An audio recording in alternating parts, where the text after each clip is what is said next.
Here I have INFINIX Hot 11S, and today I'm going to show you how to take a burst shot on this device. So firstly you have to open camera, and then when you just in the normal this AI cam mode, you hold down shutter button, and after that the burst shot starts. So let me show you. Okay, maybe without HDR. So as you can see right now I took like 20 shots.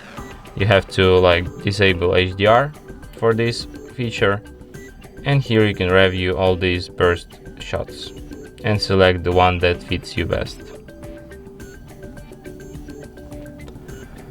And that's it. Thanks for watching.